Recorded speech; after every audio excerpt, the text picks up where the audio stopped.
ප්‍රේමණීය වෙසක් විඳින විඳවන ජීවිත.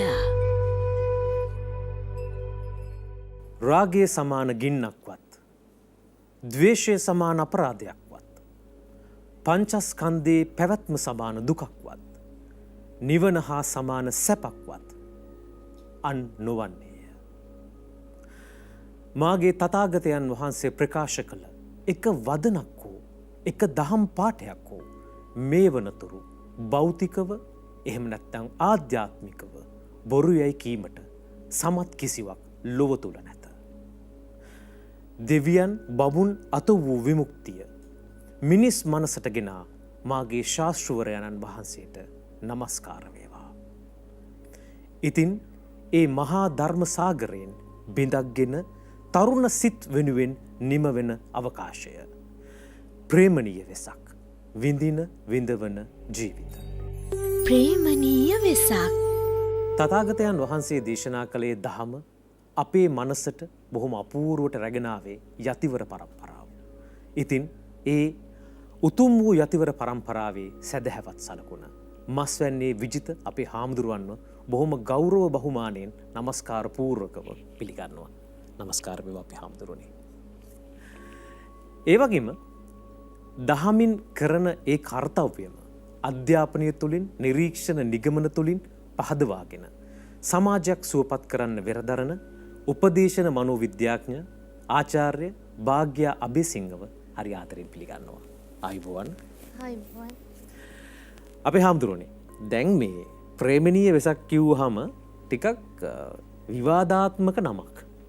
අපි අධ්‍යක්ෂකතුමා මේක කියනකොටම මම පොඩ්ඩක් කල්පනා කරා මේක නිකන් ආදරණීය වැලන්ටයින් වගේ ගන්නත් පුළුවන් නේ. වැලන්ටයින්ස් වගේ ගන්නත් පුළුවන්. දැන් ප්‍රේමණීය වෙසක්. අපි ඔක්කොම කලින් මෙන්න මේ කතාව විසඳගෙන ඉමු. දැන් බුදුදහමේ හරපද්ධතිය බෞද්ධ දර්ශනීය හරපද්ධතිය ගත්තාම අවසානයේ තියෙන්නේ නික්මීම නිර්වාණය. එහෙම දෙයක් ගැන කතා කරද්දී අපේ හාමුදුරනේ දැන් මේ ලෞකික ජීවිතයට බුදුදහම ඉඩක් තියෙනවද? බෞද්ධ දර්ශනයේ ඉඩක් තියෙනවද? ඇත්තටම මෙහෙම දෙයක් නැත්තම් අපිට මේ ගැන කතා කරන එකේ තිරු මුකුත් නැහැ. තෙරුවන් සරණයි. ලෝකවාසී ලක්වැසි හැම දෙනාටම පින්බර වෙසක් මංගල්‍යයක් වේවා කියලා පළමුව ප්‍රාර්ථනා කරනවා. මනුරංග ඊටාම කාලෝචිත ප්‍රශ්නයකින් මේ ලස්සන සාකච්ඡාව ආරම්භ කළේ විශේෂයෙන්ම බුදුදහමේ තියෙන ප්‍රේමණීය භාවය වර්තමාන තරුණ පරම්පරාවට ඒ වගේම අලුතින් ජීවිතේ දිහා බලන අලුත් දූදරුවන්ට බුදුදහම තුළ තියෙන ප්‍රේමණීය භාවය කියන එක අපි මේ සාකච්ඡාව ඇතුලේ ඊටාම හොඳින් වටහලා දෙන්නට ඕන. ඇත්තටම බුදුදහම ඇතුලේ ප්‍රේමය ගැන කතා කරනවද? ප්‍රේමය ගැන මොනවද බුදුරජාණන් වහන්සේගේ දේශනාවේ තියෙන්නේ? මේ කරුණු ගැන හොඳ අවබෝධයක් අපිට මේ සාකච්ඡාව ඇතුලේ මේ සමාජයට දෙන්න පුළුවන්. ඒකේ පළවෙනි ආරම්භයේ හැටියට මේ ලෝකේ තියෙන සුන්දරම ආදර කතාව, මේ මහ පොළොවේ ලියවෙච්ච ලස්සනම ආදර කතාව අපේ බෝසතාණන් වහන්සේ යශෝදරා දේවියත් එක්ක පටන්ගත්තු ආදර කතාව. ලෝකේ සුන්දරම ආදර කතාව මොකක්ද කියලා කවුරු හරි ප්‍රශ්නයක් ඇහුවොත් ඒ ප්‍රශ්නෙට දෙන්න තියෙන ලස්සනම පිළිතුර තමයි සිද්ධාර්ථ යශෝදරා ආදර කතාව.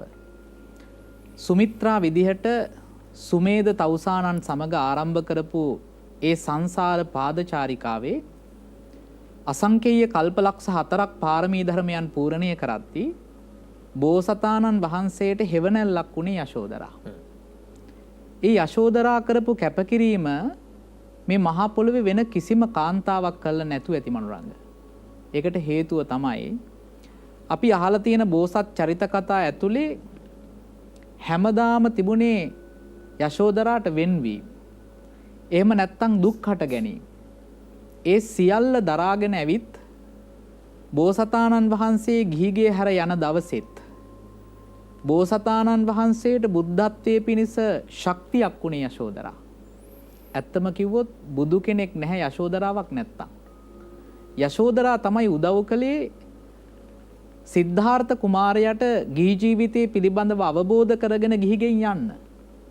අපි පුංචි කාලේ ඉඳන් අපිට නොයෙක් කතන්දර වලින් ඇහෙනවා සිද්ධාර්ථ ගියේ යශෝදරාට හොරෙන් කියලා.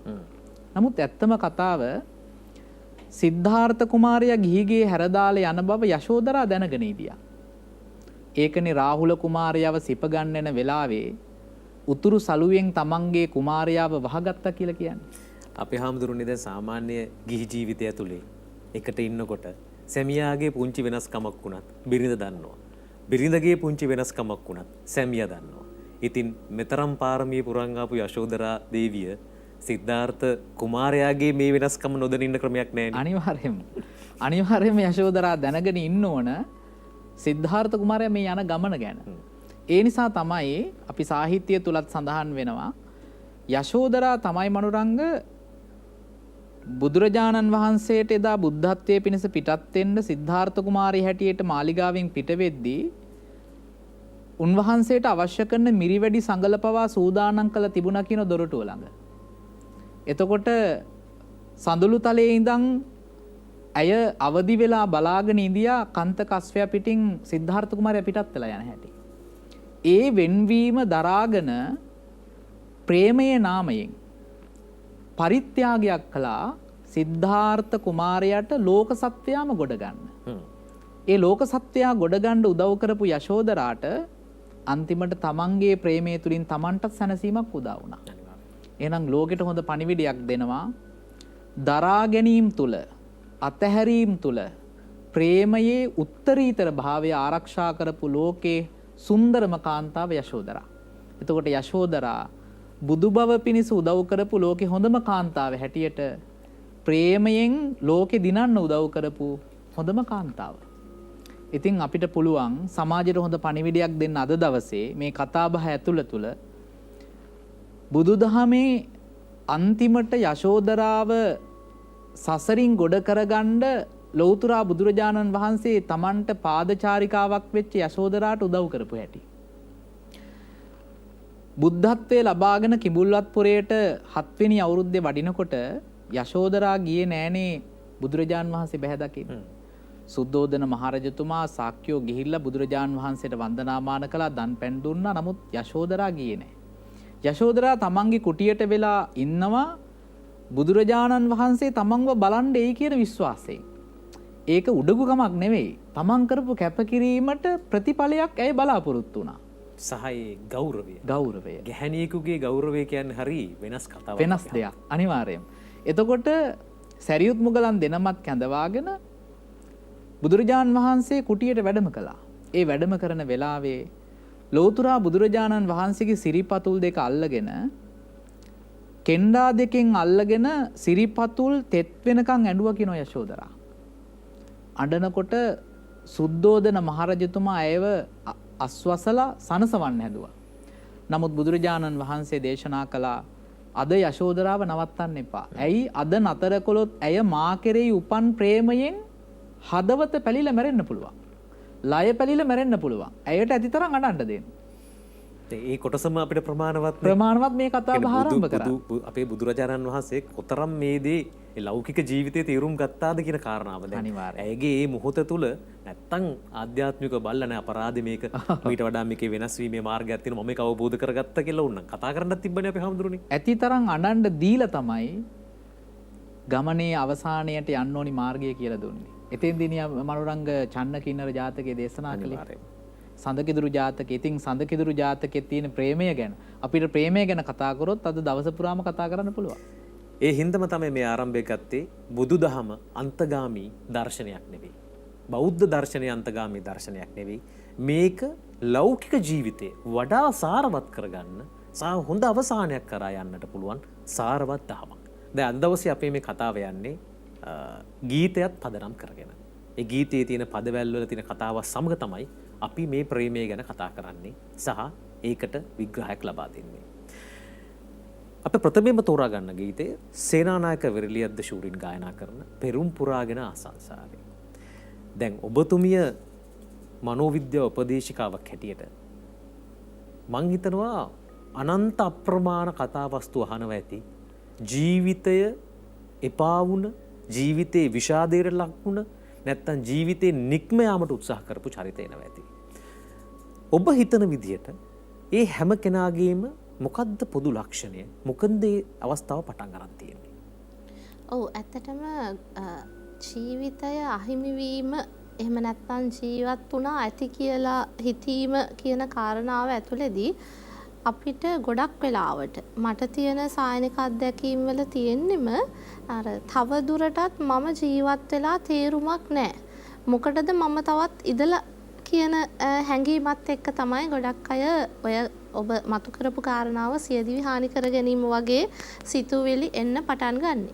හැබැයි මේ හැම එකක් තුලම ගොඩක් වෙලාවට අපි දකින දේ තමයි මේ ජීවිතය තුළ ලැබීම් ඕනෑ තරම් තියෙද්දි අපිට ධනාත්මකව හිතලා මට මේ දේවල් තියෙනවනේ කියලා මම තවදුරටත් මේ දේවල් එක්ක ඉස්සරහට යා යුතුයි කියලා හිතන තැන බිඳෙන තැන මට මේ දේවල් අහිමි වුණා මට දැන් සියල්ල අහිමි වීම කියන කාරණාවේදී විශේෂයෙන්ම මනරංග මේ තාරුණ්‍යයේ තියෙන ලොකු ඛේදවාචකයක් විදියට තමයි මම මේක දකින්නේ.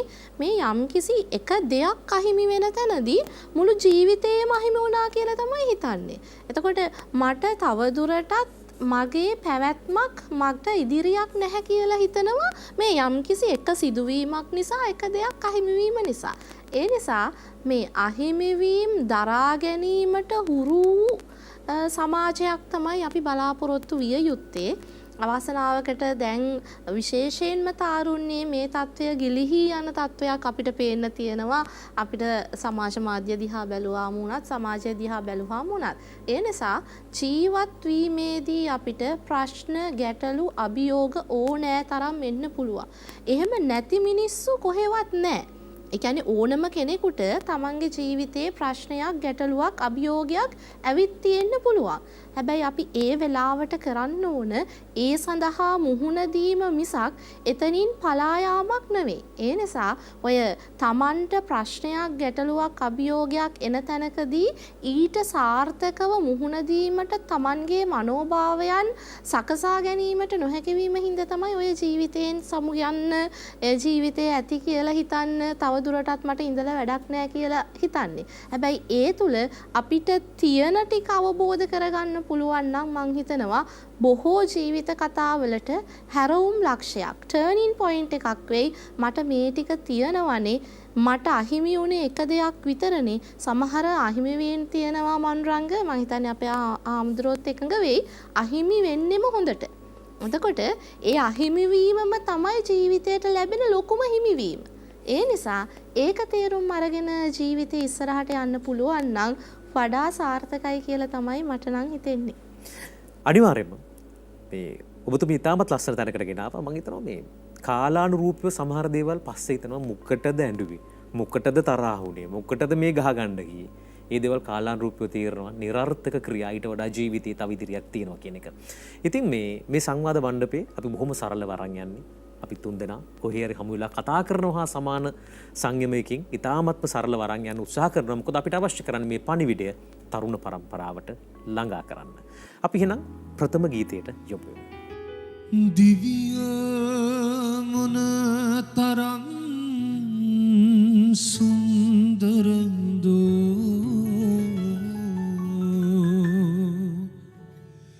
දුකම කොයි තරම් සතුටක් දෝ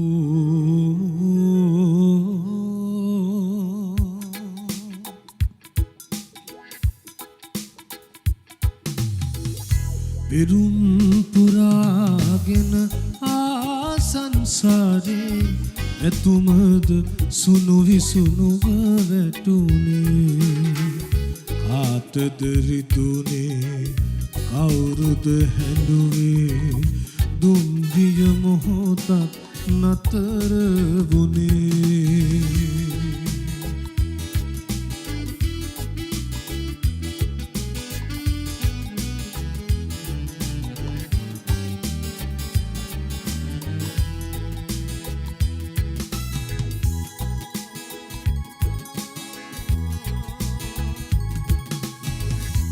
මලක් වගේ රොන් සුවඳ වගේ ජීවිතයේ සුව අපමණ වේ මොලක් වගේ රොන් සුවඳ වගේ ජීවිතයේ සුව අපමණවේ දොලක් වගේ දිය ගෝතගේ ජීවිතයේ අම සිසිල දැනේ එරුම් පුරාගෙන ආසංසාරේ පැතුමද සුණු විසුණුව වැටුනේ ආතදරිදුනේ අවුරුද හැඬුවේ දුම්රිය මොහොතක් නතර වුනේ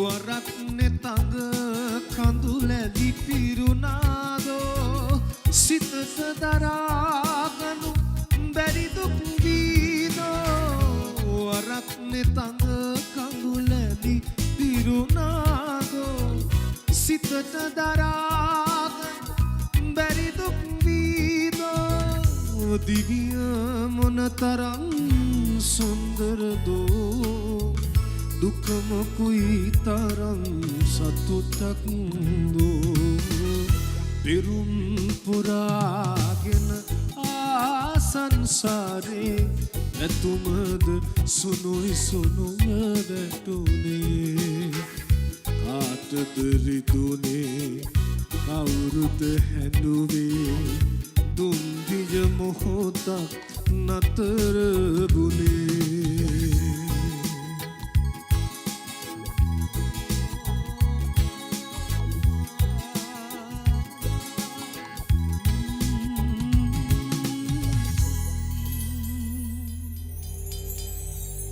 ප්‍රේමනීය වෙසක් විඳින විඳවන ජීවිත ප්‍රේමනීය වෙසක් විඳින විඳවන ජීවිත විරාමයට පෙර ප්‍රස්වින්දී සේනානායක විරලියද්දයන් ගායනා කරපු පෙරුම් පුරාගෙන ආසංසාරයේ ගීතය අද දවසේ ගායනා කර යමිල කාවින්ද සංගීතයේ නදියා විත් වොයිස් ලයිව් ටීම් දැන් මේ අපේ හාමුදුරනේ පුවත්පතක් බැලුවාම සියදිවි හානි කරගන්න උත්සාහ දැරීම් හෝ කර ගැනීම කියන්නේ නිකන් සුලභ පුවතක්. ඒක රැල්ලක්ද මන්ද වගේ වෙලා එහෙමත් හිතෙනවා. බුදුදහම නැත්නම් බෞද්ධ දර්ශනයේ හරපද්ධතිය අපේ ජීවිතවලින් ටිකක් දුරස් වීම නොවේද? මේ වගේ තැන්වලට මුහුණ දීමට මේ බැරි වෙලා තියෙන්නේ. නැත්නම් සරලවම කිව්වොත් පන්සල පොඩ්ඩක් අපෙන් දුරස් වීම නෙවෙයිද? අනිවාර්යයෙන්ම එක හේතුවක් පන්සලෙන් ජනතාව ඈත් වෙන එක. පන්සලෙන් ඇහිච්ච බණපද අතර අපිට පොඩි කාලේ ඉඳන් දහම් පාසල් පෙළ පොතෙන් ඇහිච්ච වචන ටිකක් තිබුණානේ මනෝරංග අටලෝ දහම කියලා. මේ අටලෝ දහම ඇතුලේ කම්පා නොවෙන්න පුළුවන් හිතක් හදාගත්ත කෙනෙක් කවදාවත් සූසයිඩ් කරගන්නේ නැහැ. හේතුව ලාභාලාභ යසායස නිന്ദා ප්‍රශංසා සැප දුක් සමබරව දරා ගන්න පුළුවන් හිතක් තියෙන කෙනෙක්ට ඇත්තටම සියදිවි නසා ගන්න අවශ්‍ය නැහැ. මොකද එයාට දරා ගැනීම තියෙනවා.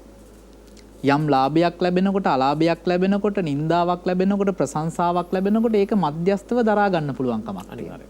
මේ දේවල් නැති වෙච්ච නිසා සමාජයේ පුංචි දේවල් වලදී උදාහරණයක් විදියට ප්‍රේමය නොලැබීම නිසා තමන් කැමති දේ නොලැබීම නිසා තමන්ට දැන් උදාහරණයක් විදියට පහුගිය කාලේ අපි දැක්ක සමහර විභාග ප්‍රතිඵලයේ නිසා සමහර දරුවෝ සියදිවි නසා ගන්නවා තමන් කැමති වෙච්ච බලාපොරොත්තු වෙච්ච දේ ප්‍රතිඵලය නොලැබීම නිසා. තමන් කැමති ලාභය තමන්ට නොලැබීම නිසා සියදිවි නසා ගන්නවා. ඉතින් බුදුදහම ඇතුලේ හැම වෙලාවකම මේ අටලෝ දහමින් අපේ සමාජයට කියලා දුන්නා මේ ලොකු ධර්ම කරුණු නෙවෙයි මනුරංග. මේ ඇතුලේ තියෙන බොහොම සරල සාමාන්‍ය මිනිසුන්ට තේරුම් ගන්න පුළුවන් ධර්මයක්. අපේ හාමුදුරනේ දැන් 550 ජාතකයේ අහගෙන හිටියත් මොකද ඒකේ සාහිත්‍ය රසයකුත් තියෙනවනේ. අහගෙන හිටියත් ඇතිනේ හිත හදාගන්න. කොතෙක් දේ තිබ්බද? ඒ දේවල් මං හිතනවා මේ තරුණ පරම්පරාවට ඇහෙන්නේ නැතිකම. නැත්තම් ඒ දේවල් යන මාර්ග ඇහිරීම තමයි සමහර වෙලාවට මේ ප්‍රශ්නවලට හේතුව. දැන් අපේ ආම්දුරනේ අර මේ හොඳ කතාවක් තියෙනවා අර මල්ලිකා බිසෝගෙන් කොසල් රජතුමා අහනවා ඔබ වඩාත්ම ප්‍රිය කරන්නේ කාටද? කොසල් රජතුමාට අනුව හිතන්නේ නැති තමන් කියන උත්තරේ තමයි එන්නේ කියලා. මල්ලිකාව කියනවා නෑ මා වඩාත් ප්‍රිය කරන්නේ මට. කොසල් රජතුමා ගිහිල්ලා කියන බුදුරජාණන් වහන්සේට මේ මල්ලිකාව මෙහෙම කතාවක් කිව්වනේ. මේ බොහොම සරලව මේ කතාව කියන්නේ ඕගොල්ලන්ටත් දැනෙන විදිහට. බුදුහාමුදුරුවෝ නෑ ඒක තමයි ඇත්ත. තමන්ට ආදරේ නොකරන්න වෙන කෙනෙකුට ආදරේ කරයිද? අපි එතනින් කතාව පටන් ගමු. අනිවාර්යයෙන්. ඉස්සල්ලාම සමාජය අපි හදන්න ඕන තමන්ට ආදරය කරන පිරිසක්. තමන්ට ආදරය කරන කෙනානේ සමාජයට ආදරය කරන්න පටන් ගන්න. එතකොට අපි දැන් අහපු ගීතයේ ඇතුළේ තියෙන්නේ තමන්ගේ ජීවිතයට ආදරය නොකර තව කෙනෙක්ගෙන් ආදරය ලබන්න අපේක්ෂාවෙන් හරි නැත්නම් තව කෙනෙක්ගේ ආදරය ලබා ගැනීමේ අපේක්ෂාවෙන් බලාපොරොත්තුෙන් ඉන්න කෙනෙක්ගේ බලාපොරොත්තු බිඳීම නිසා ඇතිවෙච්ච වේදනාවක් නේ. උදාහරණයක් විදිහට දැන් මේ ගීතය ඇතුලේ කියන්නේ කෝච්චියට පැනලා නැතිවෙච්ච තරුණියෙක් ගැන. එතකොට එහෙම සමාජ කතිකාවතක් වර්තමානයේ බොහෝ තැන්වල කතා වුණත් ඒ සමාජයේ සිදුවෙන අපරාධ අඩුවීමක් නැහැ. ඒකට හේතුව තමයි අර ලාංකීය සමාජය ඇතුලේ බුදුදහමෙන් ලැබිච්ච ආభాසය දහම් පාසල හරහා පන්සල හරහා බණමඩුවෙන් ඒ දේවල් දැන් ඈත් වෙලා තියෙනවා. විශේෂයෙන්ම වර්තමාන තාක්ෂණික දියුණුවත් එක්ක පෝයකටවත් පන්සලකට ගිහිල්ලා බණපදයක් අහන්න තියෙන අවස්ථාව අද ඇහිරිලා තියෙනවා. මිනිසුන්ට කාර්යබහුල ජීවිත ගත කරන්න. එතකොට ප්‍රශ්නයක් ආවහම වෙනදට පන්සලේ හාමුදුරුවෝ හම්බ වෙලා තමන්ගේ ප්‍රශ්නේ කතා කරලා විසඳුමක් හොයාගත්තා. වෙනදට පන්සලේ බණමඩුවට ගිහිල්ලා තමන්ගේ හිතට දැනෙච්ච දුක වේදනාව ගැන ධර්මයෙන් අහගත්තා. එහෙම නැත්තම් අඩුම ගානේ බෝධින් වහන්සේ ළඟට ගිහිල්ලා බෝධිය ළඟ වාඩි වෙලා තමන් හිතේ ප්‍රශ්න ටික බෝහාමුදුරන්ට කිව්වා. හැබැයි අද ඒ බෝධිය ළඟට ගිහිල්ලා බෝධි පූජාවක් තියෙන එක ඇතුලේ බණමඩුවට ගිහිල්ලා බණපදයක් අහන එක ඇතුලේ මිනිස්සු දුරස් වෙලා.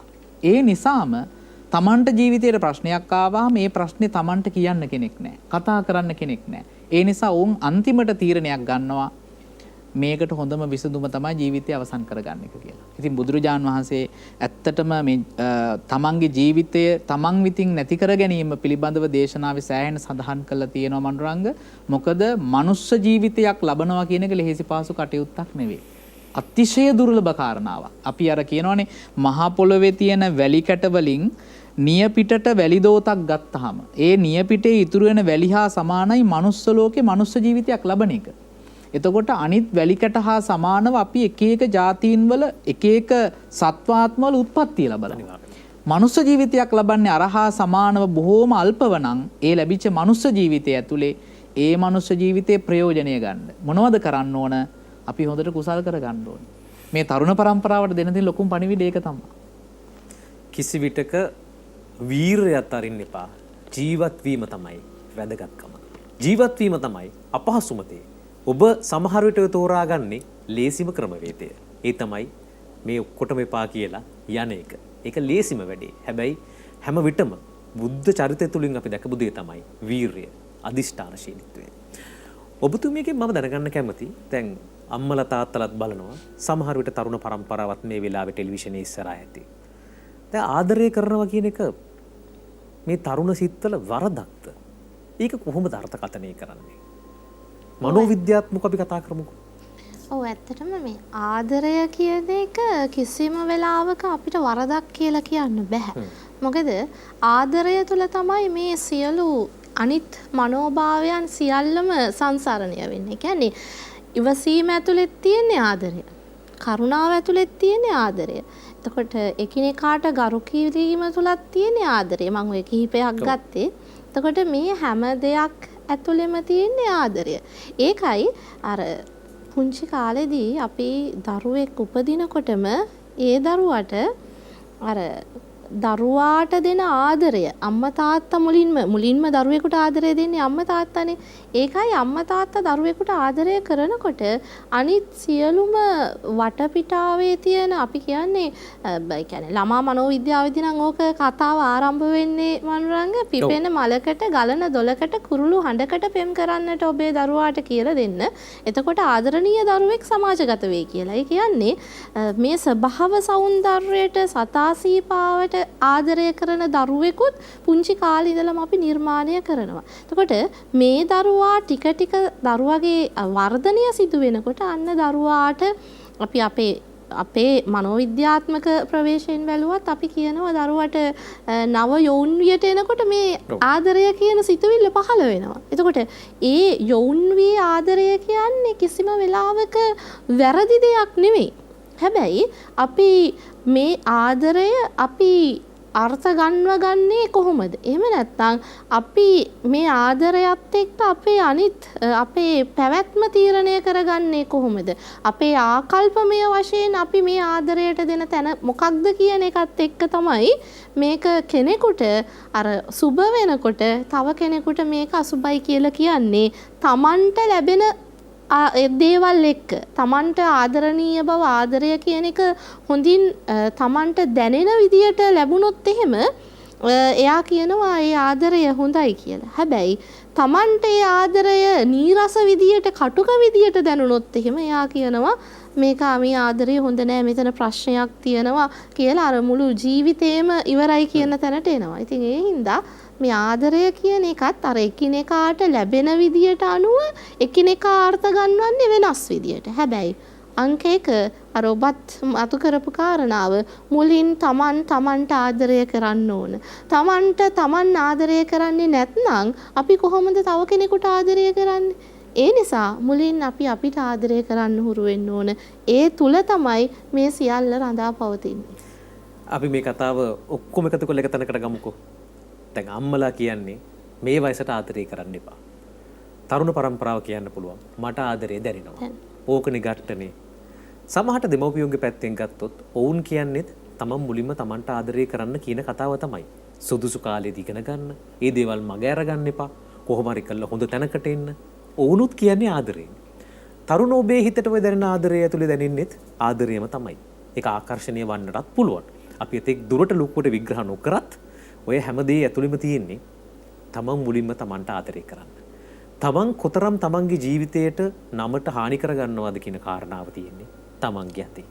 එතනින් අපි මේ කතාව තිබ්බහත් බුද්ධිමත් ඔබට ඊටු ටික තීරුම් ගන්නට පුළුවන්. අපේ හැමදෙරේ මරුණාට පස්සේ කොඩි දාලා ඇද්දලා දෙපැත්තෙන් තියලා කළුවර පෙට්ටිවල දාලා වැඩක් නැහෙනි. හැබැයි අපි සමාජෙ දකින්නෙම ඉන්න කාලේ බැලුපු නැති බොහෝ දෙනෙක් මරුණාට පස්සේ එනවා ලස්සන මල් අත්තක් අරගෙන ඇවිල්ලා ළඟින් තියලා දුක් වෙන්න. මේක තමයි ජීවිතවල ඇත්ත කතාව. අපි එතනින් කතාව පටන් ගමු. මොකද ඊළඟ ගීතය කාලයකට පස්සේ හමු වුණු ඉතාමත්ම සුන්දර ගීතයක්. දුමාල් වර්ණකුලසූරිය ගායනා කරපු දර්ශන වික්‍රමතුංග සංගීතවත් කරපු කමලා මණිකේ වීරසේකර රචනා කරපු හරි ලස්සන ගීතයක්. මේක වැඩිය නොඇසුණාට අද දවසේ මං හිතනවා අපේ කතාවට ඉතාමත්ම උචිත ගීතයක් හැටියට. මනෝරංග මේකේ හරි ලස්සන පදපේරි ටිකක් තියෙනවා. මම ඒකෙන්ම කතාව පටන් ගන්නම්. සෙවණට උන්නු ගසේ අතුසිඳ බින්ද මිනිස්සු. පාඩුවේ දිලුණු සඳට කැබිලිති ගැසුව මිනිස්සු. කන්නට දුන්නු අතම හෙමිහිට හැපුව මිනිස්සු. ඇතිදා නැති බොහොමන් නැතිදා පිදුව මිනිස්සු. ඉන්නකම් ගල් ගැහුවා. ඉන්නකම් නින්දා කළා. ඉන්නකම් අපහාස කළා. වැරදිම හෙව්වා. කේලම් කිව්වා. හැබැයි එහෙම කියපු අසල්වාසීන්ම ඥාතිවරුම මරුණට පස්සේ සුදු පිළි ඇඳගෙන නේ මල් වඩන් අරගෙන ඇවිදිලා ගරු බුහුමන් දක්වනවා. ඉතින් මේ සින්දුව ඇතුලේ කියනවා නැතිදා කියන වර්ණනා හරි සත්කාර හරි මොකටද? එතකොට මට ඇස් පේන්නෙත් නැහැ. එතකොට මට කන් ඇහෙන්නෙත් නැහැ. මා මිහිදන් නුනාම මේ කොඩිවැල් කියයිද තුන් සිත විඳ වේදනා. මරුණට පස්සේ කරන ಗುಣ වර්ණනා ඔය කතාව හොඳටම අපිට අත්දැකීම් තියෙනවනේ මනුරංග පාන්සකුලට ගියාම. ඔව්.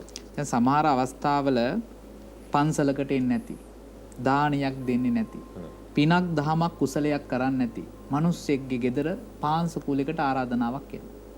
ඒ පාන්සකුලයකට වැඩලා අපි ඒ ගෙදර මැරුණු මිනිසයා ගැන ಗುಣ වර්ණනාවක් කරන්නේ කොහොමද?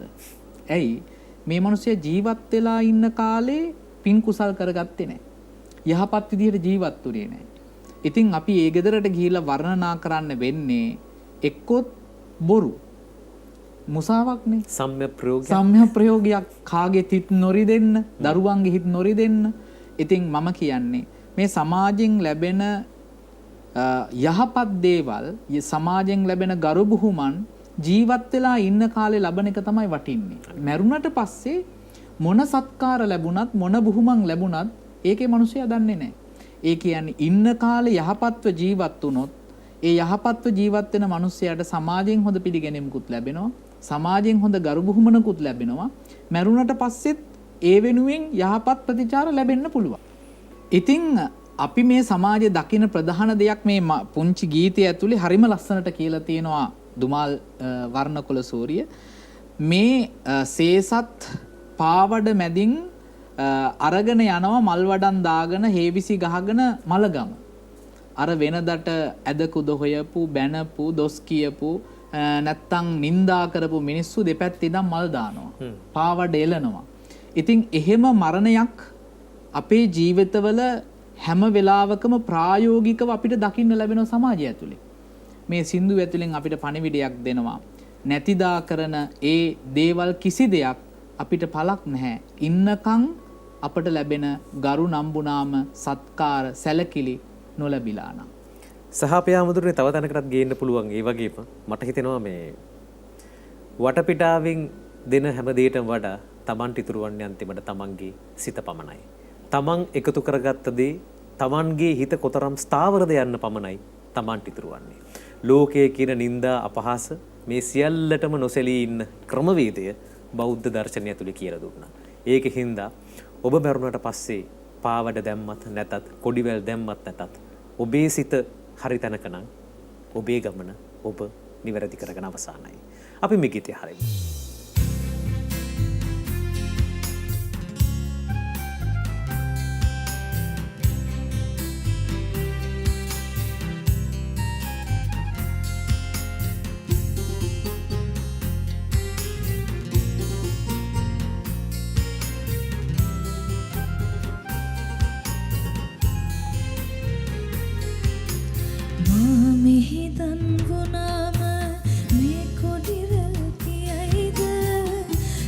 සිත විඳ වේදනා සෝලත බුල්මවන සුදු සලු පිනිදරන කිම මුග හඳන කාරණා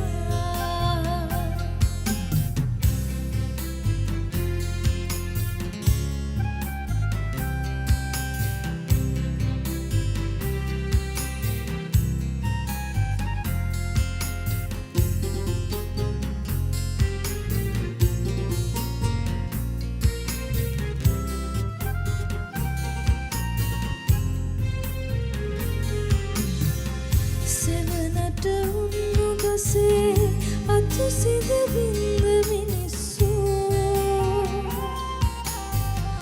පාඩු වෙදිලුණු සඳට කැපලිති ගැසුව මිනිස්සු කන්නට දුන්නු අතම හෙමිහිට හැපුව මිනිස්සු ඇතිදා නැති බුහුමන් නැතිදා ඉපදුව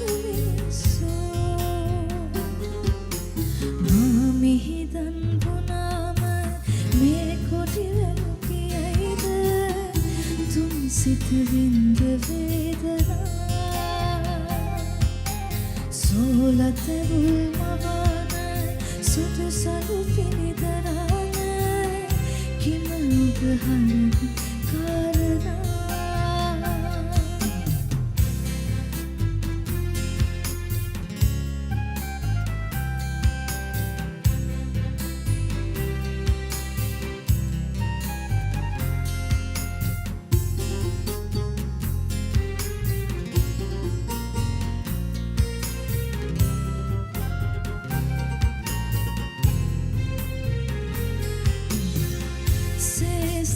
පාවඩමද අපි මන් හරසර රංගා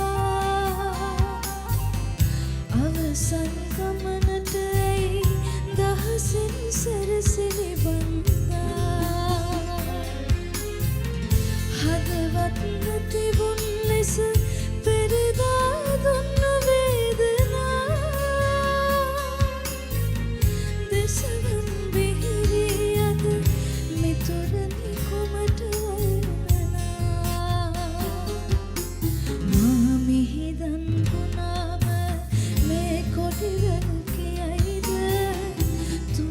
සිත විඳ වේදනා සෝලත බුල්මවාන සුදු සදු පිළිදරාන කිම ඔබ හඳුන් කාරණා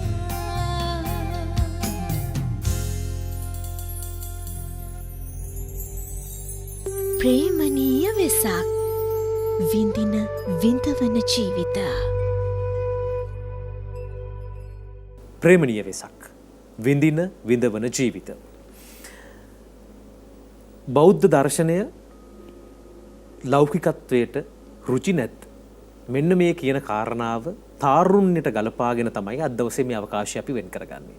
අපි මේ උත්සාහ කරන්නේ කෙසේ හෝ බෞද්ධ දර්ශනය තුල තියෙන ඊ타ත්ම සුන්දර ප්‍රේමණීය ස්වභාවය ලෞකිකත්වයේ දිනන්නට පුළුවන් ස්වභාවය සාරවත්ව ඔබ වෙත ගෙනෙන එක.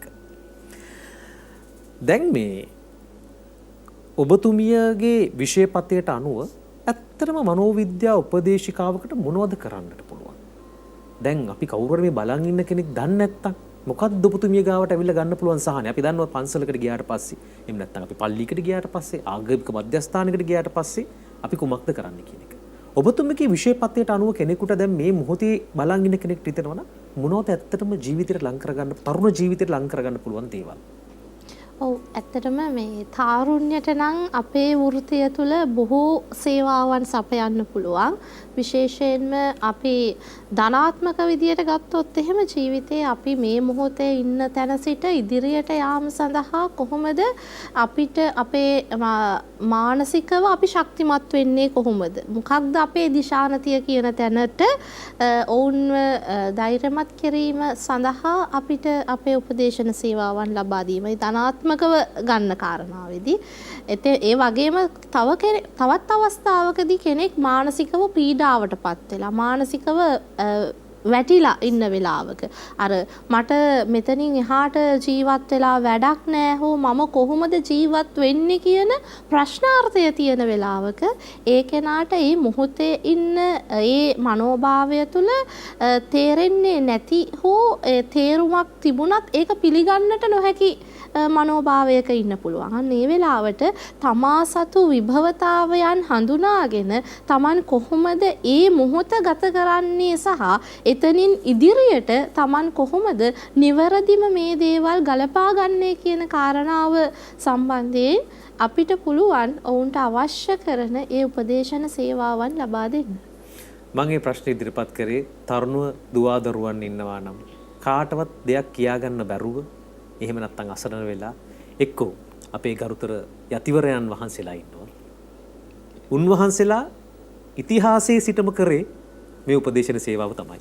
මේ මනෝවිද්‍යා චිකිත්සාවම තමයි උන්වහන්සේලා දහම තුලින් කරේ.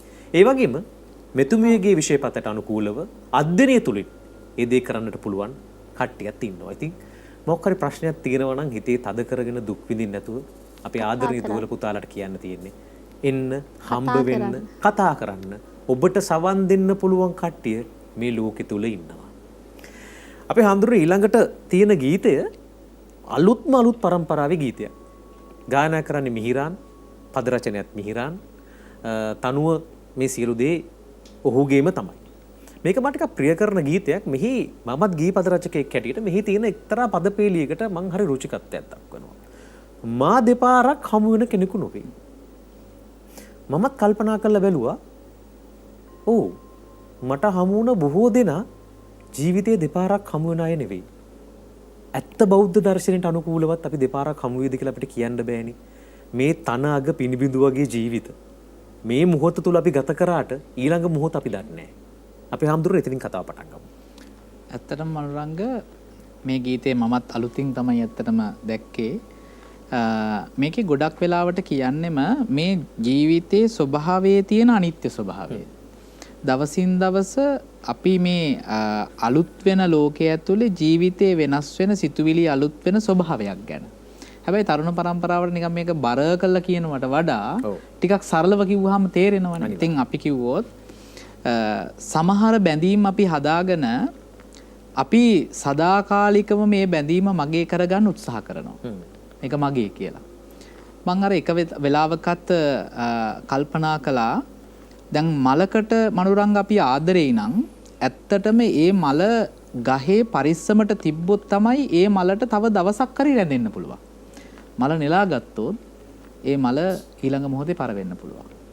ඒ වගේ අපි ආදරේදී සමහර දේවල් තියෙනවා අපේ කරගන්න ගියාම ඒ බැඳීම් ගොඩ කාලයක් දුරට පවත්වාගෙන යෑමේ ප්‍රශ්නයක් තියෙනවා. මොකද මේ බැඳීම් හදාගන්න ශක්තිමත් කරගන්න දෙන්නාම ලොකු කැපකිරීමක් කරන්න ඕන.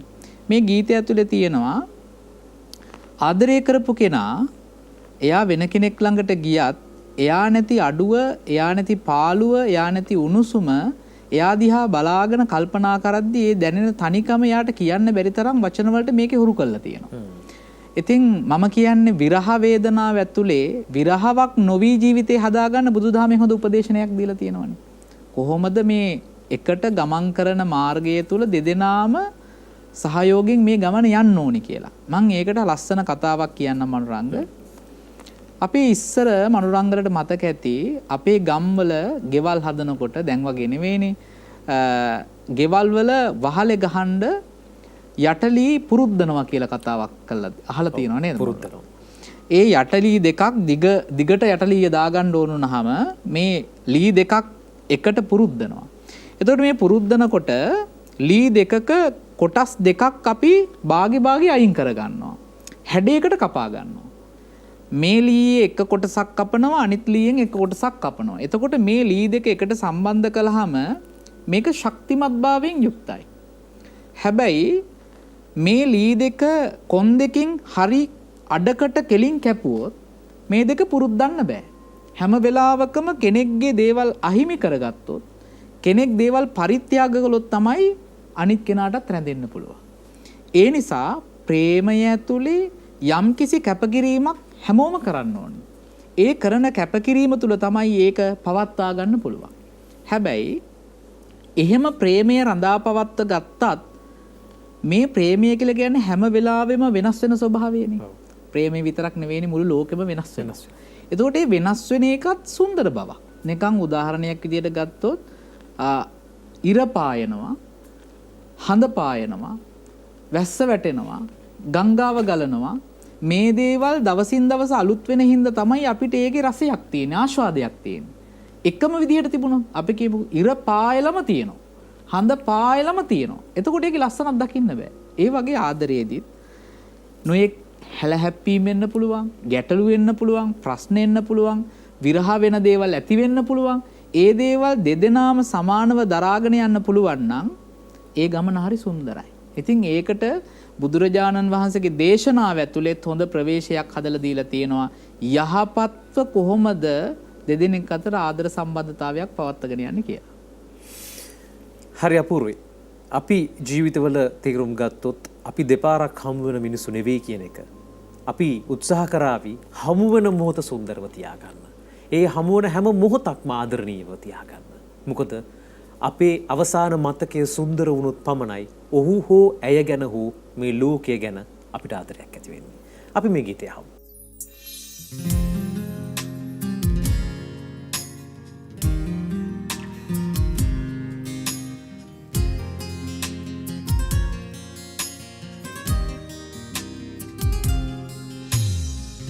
කල්මරන්න බෑදනෝන සෙනසින්න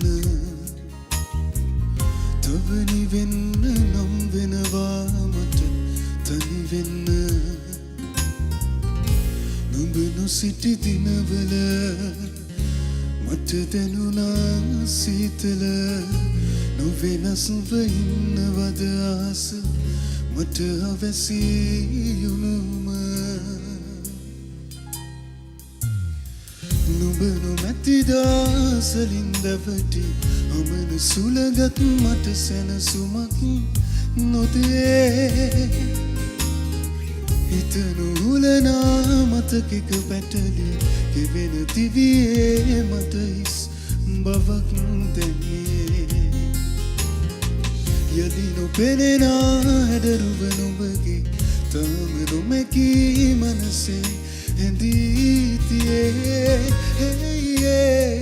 නොයින සොදුරිය මෙසේ කියන්නම් මා දෙපාරක් හමුවන කෙනෙකු නොවේ නොහින සොදුරිය මෙසේ කියන්නම් මා දෙපාරක් හමුවන කෙනෙකු නොවේ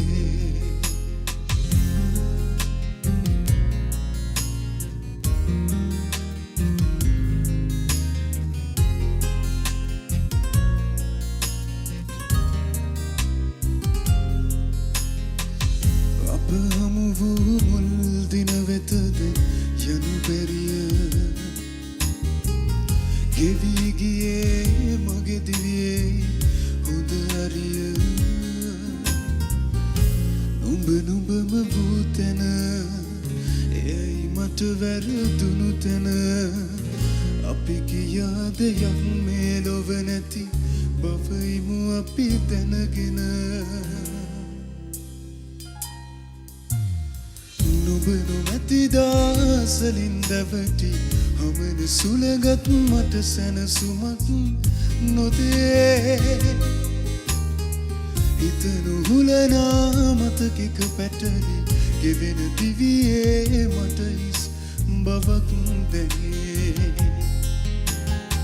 යලි නොපෙනෙනා හැඩරුව නොබගේ තාම නොමැකී මනසේ හැඳී තියේ නොහින සොදුරිය මෙසේ කියන්නම් මා දෙපාරක් හමුවන කෙනෙකු නොවේ මා හැරුණු කොට වෙනකෙකු සමගින් නුඹ සුවසේ නිදයිද රාත්‍රියේ මග හැරුණු තැන තවමත් නැවති නුඹ කොයිදැයි සොයමි මා පාඩුවේ අදයි අවසන් දොරටුව ඇරියේ නුඹට පමණයි කියමි මා ප්‍රේමියේ හේයේ මෙතැන් පසුවට නුඹත් නොමැතිනම් තනිව යන්නම් දිවි ගමන පාඩුවේ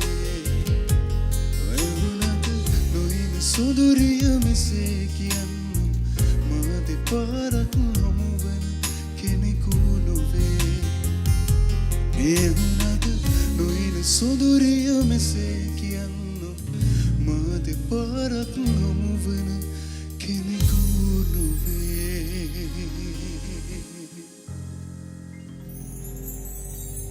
ප්‍රේමණීය වෙසක් විඳින විඳවන ජීවිත විරාමයට පෙර අප රසවින්දේ මිහිරන් ගායනා කරපු මා දෙපාරක් හමුවන කෙනෙකු නෙවෙයි ගීතය. මේ තරුණ පරම්පරාවේ කලාකෘති ඔවුනුත් යම් යම් තැන්වලින් අල්ලගෙන තිනවා ජීවිතයේ යම් යම් හර පද්ධතීන්. සමහරට විරාව ඇතුලේ අවසානයේ එන අපි කියනවා හොඳ දෘෂ්ටිවාදයක් ඇති වෙනවා විරාව ඇතුළේ සමහර අවස්ථාවලදී. කල්පනා කරන්න ඉඩක් ඇති වෙනවා. ඒක වෙන්නටත් පුළුවන් සමහර මේ නිර්මාණවල ප්‍රස්තුත බිහි වෙන්නේ. දැන් ඔබතුමියගෙන් දැනගන්න කැමති ඕවර් තින්කින් කියන්නේ හරි ගැටලුවක්නේ. සාමාන්‍ය මට්ටමට වඩා අපිට පුළුවන් සමහර වෙලාවට හිතලා ඉවර කරන්න හරි අප්‍රමාණ දුරකට. මේ හරි ලස්සන ජාතක කතාවක් කොටසකුත් වෙනවා කංචනක්කන්ද ජාතකයේ තුල. මහරහත් වෙන්න පින තිබ්බ කෙනෙකුටත් ඕවර් තින්කින් හින්ද වෙච්ච දෙයක්. සරලව සැකවින් කතාව කියන්නම් මේ අහන් ඉන්න කට්ටියටත් එක්කම අපි හාමුදුරුවෝ නිවැරදි කිරීමක් තිබුණොත් කරන්න. එක් තරුණයෙක් වෙනවා බුදුහාමුදුරුවෝ ගැන පැහැදිලා නිර්වාණය ළඟා කරගන්න. හැබැයි ඇවිල්ලා එනකොට මුලින්ම හම්බෙන්නේ ගෝල හාමුදුරුවෝනේ. අහනවා දැන් ඔබ වහන්සේලා කොහොමද මේ රහත් උනේ? ඉතින් අර ගෝල හාමුදුරුවෝ කියනවා අපි මේම ශීලයේ තියෙනවා, ශීලයේ මේ කොටස් තියෙනවා, අනු කොටස් තියෙනවා, මේ කොටස් තියෙනවා. මෙන්න මෙච්චරක් කරලා තමයි අපි මෙතෙන්ට ආවේ. එතකොට ඔන්න ඕවර් තින්කින් පටන් ගන්නවා. එහෙනම් මට නම් කරන්න වෙන්නේ මට නම් අමාරු වෙයි. මට නම් මේක අපහසු වෙයි. එහෙම හිතලා ඔක්කොම අකුලගෙන දැන් උන්න ගෙදර යන්න ලෑස්ති වෙනවා. අර හාමුදුරුවෝ පෙරත්ත කරනවා අපිවනේ හම්බුනේ. පොඩ්ඩ බුදුරජාණන් වහන්සේත් හම්බෙලා යන්න. එතකොට වෙන දේ තමයි බුදුහාමුදුරුවෝ මේ මාව හම්බෙන්න මොකද මෙච්චර මේ බලහත්කාරන් එක්කෙනෙක් වරන් ඉන්නේ. කතාව කිව්වට පස්සේ කියනවා අයියෝ හරි සරලයි මගේ ගමන් මඟ. මං තුනක් දෙන්නම් මේ තුන රැක ගන්නකො. කට වචනය ශීලය මේ බොහොම සංවර බව තුනක් වගේ දීලා කියනවා මේ කොටස් තුන විතරයි තියෙන්නේ. එහෙනම් මට කරන්න පුළුවන් නේ කියලා ඔන්න ඕවර් තින්කින් නැති වෙලා රහත් ඵලයටත් එනවා. රහත් වෙන්න පින තිබ්බ කෙනෙකුටත් ඒ මඟ අසුරවන්න පුළුවන් නම් ඕවර් තින්කින් කියන එකට අද සමාජයට කොහොම වෙන්නට පුළුවන්? ඔබතුමියට මේ වගේ කට්ටිය බොහොම හමු වෙනවා ඇති. අපි මේ කතාව පටන් ගමු. ඔව් ඇත්තටම වර්තමානයේ ගත්තොත් එහෙම තාරුණ්‍ය ගැන අපි වැඩි වශයෙන් කතා කරනකොට තාරුණ්‍ය ගොඩක් වෙලාවට ඉන්නෙත් මේ ඕවර් තින්කින් ටයිප් එකේ පර්සනැලිටිස් තමයි. හේතුව සමහර වෙලාවට ඒක වෙනස් වෙන තැන් එහෙම නැති තාරුණ්‍ය දරුවෝ ඉන්නවා. නමුත් අර මේ කියන කාරණාව ඇතුළේදී අර ඕවර් තින්කින් පැටර්න් එකකට හුරු වුණාට පස්සේ අපි මේ කතා කරන ආදරය විරහව තුලත් බොහෝ වෙලාවට ප්‍රශ්න ගැටලු ඇති කරගන්නෙම ඔවුන්ට අර එතනින් මිදිලා ඒ කියන්නේ අර රාමුවකට කොටු වෙලා ඉන්න එකෙන් අපි මිදෙන්න ඕන. දැන් ගොඩක් වෙලාවට කරන්නේ ඕවර් තින්කින් අය එක රාමුවක ඉන්නේ. ඒ කියන්නේ මෙතනින් මේක එහෙම කිය අර එක කොටසින් කොටසට ගලපගෙන තව දුර හිතාගෙන යනවා. ඒක මානසික ව්‍යාධියක්ද? ගොඩක් වෙලාවට ඒ මනෝභාවයන් තුළ ඒ කියන්නේ ඕවර් තින්කින් කියන එක ඇත්තටම ඒ ප්‍රශ්නයක් වෙන තැනක් තියෙනවා මිනිස්සුන්ට. ඒ කියන්නේ අපිට ඒ කියන්නේ ඒක දිගින් දිගටම ඒ ඕවර් තින්කින් වෙනවා කියලා කියන්නෙම ඇත්තටම ආතතිය වගේ ස්ට්‍රෙස් එන්න පටන් ගන්නවා. එහෙම නැත්නම් අතීතය ගැනම ඒක ගැනම අතීතය ගැන දුක් වෙවි පසුතැවි හිටියොත් එහෙම විෂාදය වගේ තත්වයකට එන්න පුළුවන්. ඒ කියන්නේ ડિප්‍රෙෂන් මට්ටමට එනවා. ඉතින් ඒ නිසා ඕවර් තින්කින් කියලා කියන්නේ අපේ මේ පැවැත්මට අපිට සාමාන්‍ය දෛනික ජීවන රටාවක් අරගෙන යන්න හොඳ තත්වයක් නෙවෙයි. මොකද එක්කෝ අපිට අර විෂාද තත්වයක් හෝ ආතති තත්වයක් එනවා කියලා කියන්නේ ඊළඟ අවස්ථාව වෙනකොට අපිට බෙහෙත් බොන්න වෙන තත්වයට අපිවපත් වෙනවා. ඉතින් ඒ නිසා ඊළඟ අර දරුණු කතාව තියෙන්නේ මේකේ ඇත්තටම ඕවර් ගියාට පස්සේ සමහර විට මට දැන් ඒ ඕවර් තින්කින් පැටර්න් එක යන්නේ අන්තිමට හිතෙනවා මට දැන් ජීවත් වුණා ඇති. ඒ කතාව අන්තිමටම අරගෙන යනවා අර ජීවිතය සමුගන්න තැනකට. මේකට මේ වෛද්‍ය විද්‍යානුකූලව වෛද්‍ය ප්‍රතිකාර තියෙනවද? කොහොමද? අනිවාර්යයෙන්ම ප්‍රතිකාර තියෙනවා. මනෝවෛද්‍යවරයෙක් හමු වුණාට පස්සේ ඒ සඳහා අවශ්‍ය කරන ඔය ඖෂධ ප්‍රතිකාර ලබා දීම සිදු කරනවා. ඒ වගේම මනෝවිද්‍යාඥවරයෙක් මනෝචිකිත්සකවරයෙක් ඒ සඳහා අවශ්‍ය කරන අපි කියනවා ඒ සඳහා තියෙන තෙරපියුටික් ඇප්‍රෝචස් අපි භාවිතා කරනවා.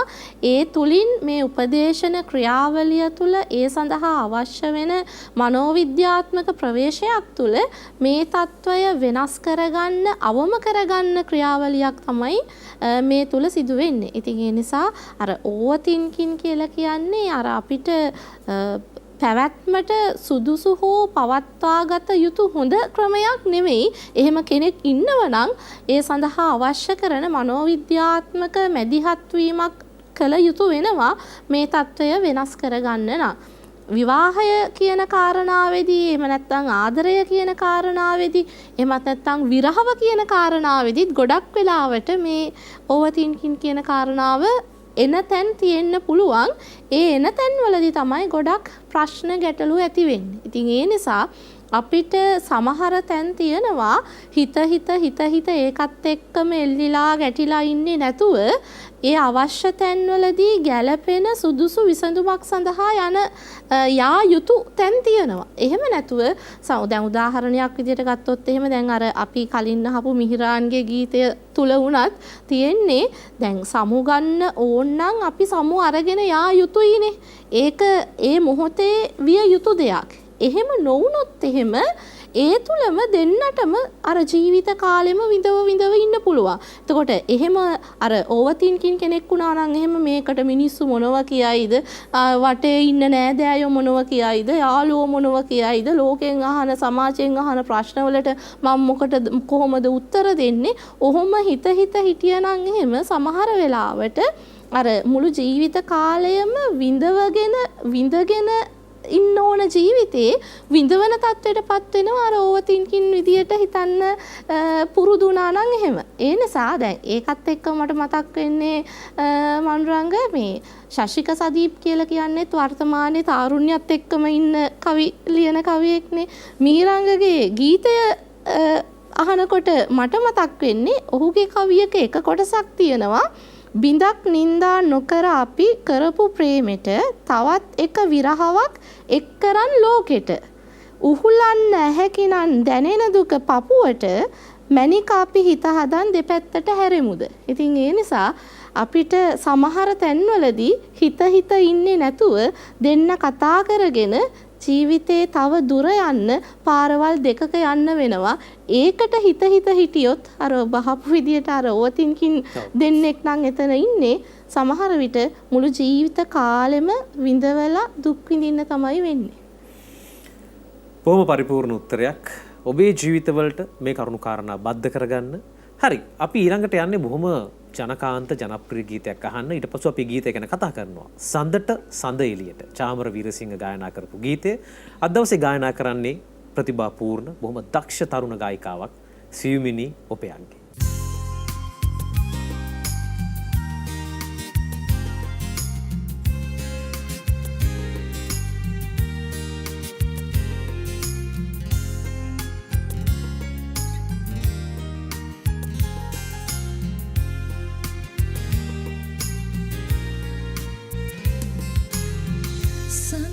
සඳ එළියට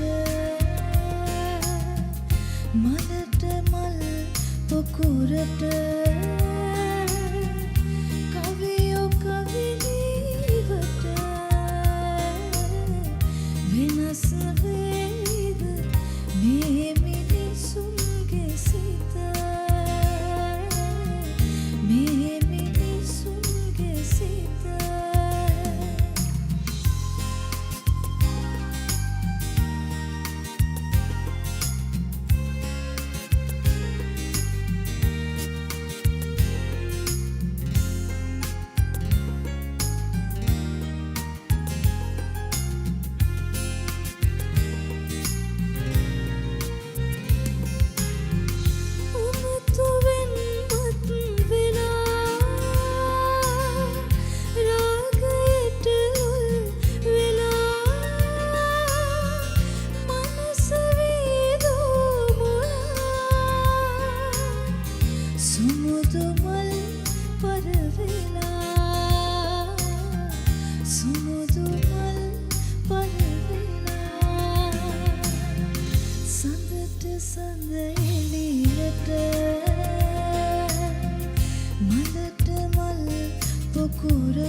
සඳ එළියට මලට මල් පොකුරට කවියෝ කවිලීවට වෙනස් වේද මේ මිනිසුන්ගේ සිත මේ මිනිසුන්ගේ සිත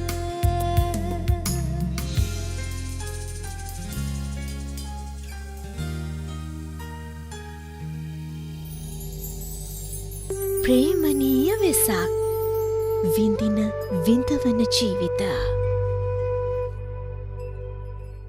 වෙනස් වේවිද මේ මිනිසුන්ගේ හිත. විරාමයට පෙර අපි රසවින්දී චාමර වීරසිංහයන් ගායනා කරපු බොහොම ජනකාන්ත ගීතයක් සඳට සඳ එළියට. හැබැයි ඇතුළාන්තය අපි හාමුදුරුවනේ හොඳ දහම් කරුණක් කැටි කරලා ලියලා තියෙන්නේ. මනරංග මේ සින්දු අහනකොට කොහොමත් තාරුණ්‍ය හරි කැමති චාමර වීරසිංහ කියන මේ හදවතේ ගායකයාට. ඔව්. ඉතින් ඒ ගායකයා ඇතුලේ අපිට මේක ඇහෙද්දී තාරුණ්‍යයට ලස්සන පණිවිඩයක් දෙන්න පුළුවන්. ඒක තමයි වර්තමාන සමාජයේ බොහෝ විට මිනිස්සු මේ රාගයෙන් මත් වෙලා තමයි ජීවත් වෙන්නේ. රාග ගින්නෙන් දැවිලා ජීවත් වෙන්නේ. තරුණ පරම්පරාව ගත්තත් අපි සමාජ මාධ්‍ය ඔස්සේ අපි ධර්මදේශනාවකට වැඩියත් කියන එක පණිවිඩයක් තමයි මනෝරංග.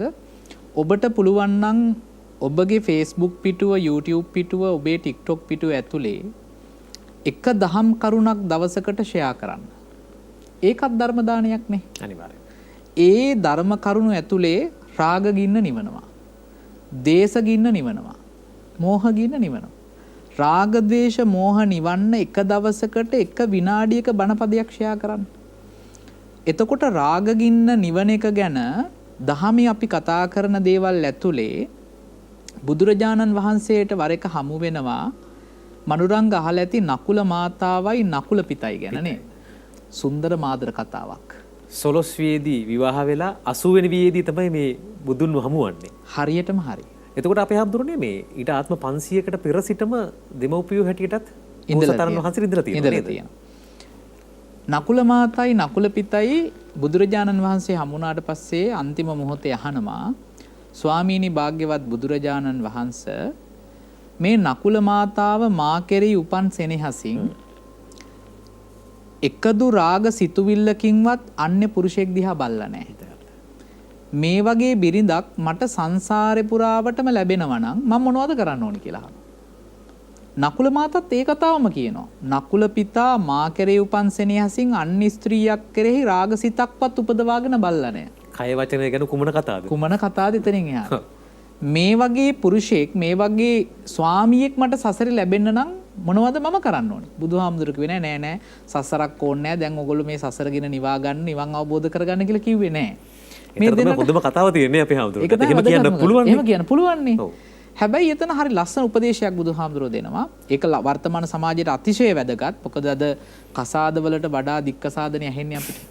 ඉතින් ඒ නිසා කසාද ජීවිත ගත කරන තරුණ පරම්පරාවටත් ඊටාම වටින කතාවක් මේක ඇතුලේ තියෙනවා. ඒ තමයි සමසද්ධාව, සමසීලය, සමචාගය, සමපඤ්ඤාව. මේ ශ්‍රද්ධාව, සීලය, ඡාගය සහ ප්‍රඥාව සමානව දෙන්න තුල වැඩෙනවා නම් ඒ දෙන්නට පුළුවන් සසරේ හැමදාම එකට හම්බ වෙන්න. දෙන්න තුල සමානව ශ්‍රද්ධාව වැඩෙන්න ඕනේ. එකිනෙකා කෙරෙහි ශ්‍රද්ධාව, ගෞරවය. ඒ වගේම සිල්වත්භාවය. දැන් නෝන හොඳ සිල්වතෙක් වෙලා මහත්ය දුසිල්වතෙක් නම් ඒ දෙන්න සසරේ හම්බ වෙන්න විදිහක් නැහැ.